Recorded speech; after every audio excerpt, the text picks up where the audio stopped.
안녕하세요, 김작가입니다. 제가 완결을 하고 유튜브를 좀 더 열심히 해보려고 했는데 아무래도 본업이 있는지라 시간 내는 게 쉽지만은 않네요. 오늘 보여드릴 영상은 웹소설 작가 신작 쓸 때 겪는 과정을 보여드리려고 합니다.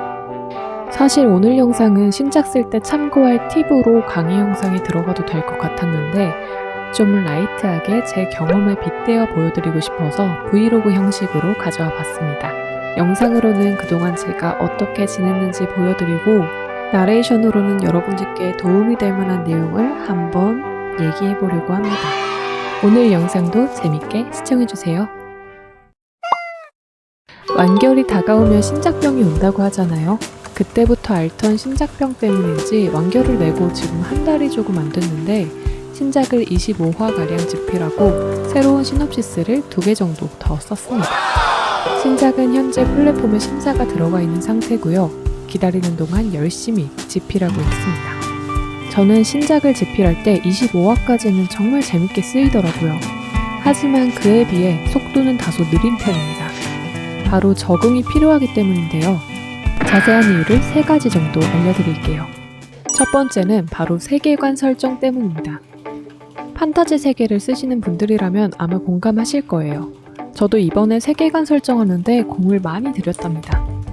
아무래도 전형적인 세계관이 어느 정도 잡혀있긴 하지만 그 안에 디테일들이 많이 달라지잖아요. 나라 지도도 직접 그리고 나라마다 특징이나 문화, 주요 장소, 종족 특징 등 만들어야 할 게 정말 많습니다. 그림을 그리는 재주는 없어서 머릿속에 있는 주인공이 사는 집을 설계도까지 그리면서 그 위치를 잡기도 했고요. 그런데 어떤 작가분께선 그런 말씀 하시더라고요. 설정을 너무 타이트하게 잡고 가면 나중에 힘들어진다고요. 회차가 많은 만큼 설정을 많이 잡으면 뒤에 가서 설정 오류가 나는 경우가 많다고 합니다. 저도 이번에 뼈저리게 경험했답니다. 1화부터 20화까지 썼을 때 설정 오류가 엄청 많이 생겼거든요. 주말에 전체 수정을 싹 했답니다. 그런데 여러분, 한 가지 말씀드리고 싶은 건 당연히 구멍 없이 철저한 틀 안에서 스토리가 진행되면 좋겠지만 너무 설정에만 집착하다 보면 집필 속도가 더뎌지고 나쁘게는 시작조차 못할 수 있습니다. 완벽주의도 좋지만 세상에 완벽한 사람은 없어요. 어차피 완벽할 때까지 설정을 열심히 쓴다고 해도 나중에 가면 반드시 구멍이 생깁니다. 그때 가서 너무 좌절하실 필요 없고 설정 잡느라 집필을 너무 미루는 것도 좋지 않다는 말씀을 드리고 싶어요. 꼭 집필에만 통용되는 얘기는 아니겠죠? 세상 대부분의 일이 그렇듯 부딪혀보기 전까진 아무도 모른답니다. 두 번째는 바로 캐릭터 성격 때문입니다. 물론 시작할 때 캐릭터의 성격을 잡고 시작하지만 막상 집필했을 때 처음 생각했던 캐릭터 성격대로 안 나올 때가 많아요. 그러다 보니 다 쓰고 나면 처음 생각했던 캐릭터 성격과 말투가 이질감이 들 때가 있죠. 저 역시 이번 작품이 그랬습니다. 분명 성격이 다른 캐릭터 둘인데 두 사람 말투가 비슷하더라고요. 캐릭터를 겹치지 않게 하려고 말투에 신경을 쓴다고 썼는데 막상 집필하고 검토할 때 보니까 캐릭터가 영 명확하게 그려지지 않더라고요. 이럴 때 꿀팁은 바로 가상 캐스팅을 하는 겁니다. 저는 이미지가 명확하게 그려지지 않을 땐 드라마, 영화, 애니메이션, 고전소설, 주변 사람 등등 내 주변에 있을 법한 인물들을 모두 동원해서 캐릭터의 이미지를 구축시킵니다. 물론 캐릭터를 그대로 가져다 쓰는 건 안 되고 제가 그리는 인물과 그 캐릭터의 간극을 잘 조율해서 저만의 캐릭터를 탄생시켜야 합니다. 근데 얼굴이 별로 안 예쁘던데? 아니야. 잘 나와? 아까 그 과거 사진 못 봤어? 쭈빼기! 세 번째는 소설의 분위기 혹은 컨셉 때문입니다. 이번 제 소설에서 상태창이 나오는데 상태창의 말투를 어떻게 할지에 대한 고민이 많았습니다. 여느 상태창처럼 딱딱하게 가자니 제가 원하는 분위기가 만들어지지 않더라고요. 이번 소설은 좀 가볍고 쉽게 읽히도록 캐주얼한 느낌으로 쓰려고 했거든요. 그래서 이 역시도 상태창 말투를 전체 수정해본 뒤 스토리 흐름이 어떻게 흘러가는지 제가 원하는 느낌을 살릴 수 있는지 없는지 확인해봤습니다. 캐주얼한 상태창과 딱딱한 상태창 이 2개를 비교해본 거죠. 이건 역시 전체 수정이 필요하긴 했지만 안 쓰고 상상만으로는 그 느낌이 어떨지 짐작이 가질 않더라고요.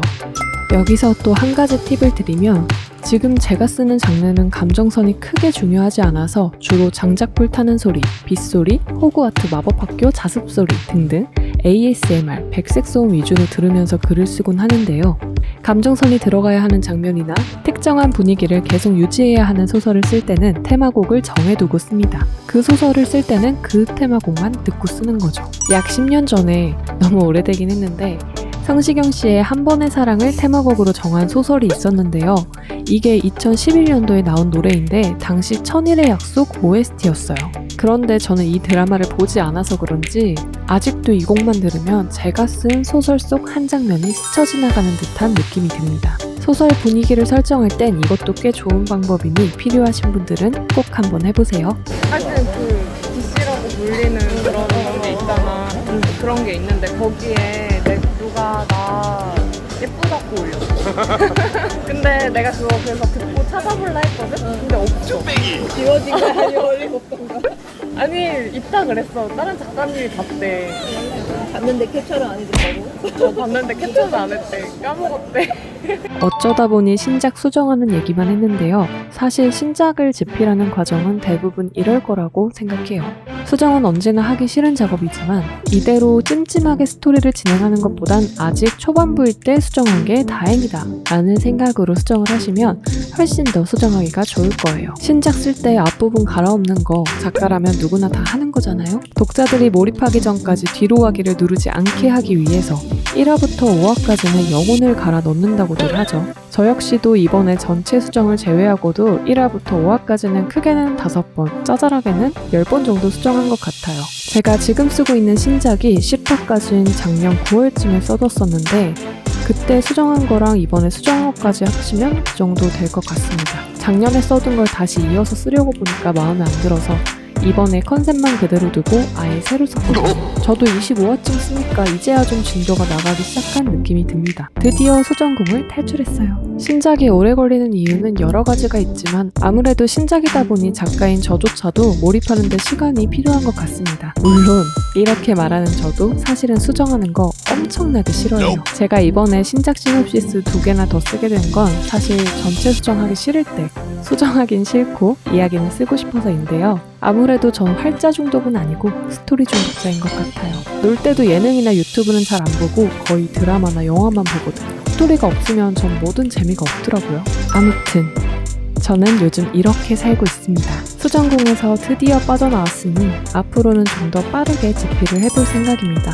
그래서 앞으로는 영상을 일주일에 한 번이 아니라 제가 집필에 방해받지 않는 선에서 영상을 제작해야 할 것 같아요. 요즘 시간이 얼마나 빠른지 일주일이 그냥 훅훅 지나가 버리더라고요. 최근 영상을 꾸준히 못 올렸는데도 구독해주신 분들 너무너무 감사드리고요. 이제 곧 구독자가 1000명이 되는데 1000명이 넘어가면 기념 영상도 하나 제작해야겠습니다. 그때까지 구독자분들 가지 마세요.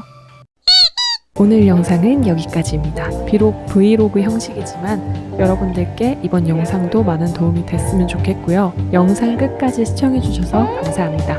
그럼 여러분, 오늘도 정말 수고 많으셨습니다. 저희는 다음 영상에서 만나요. 안녕!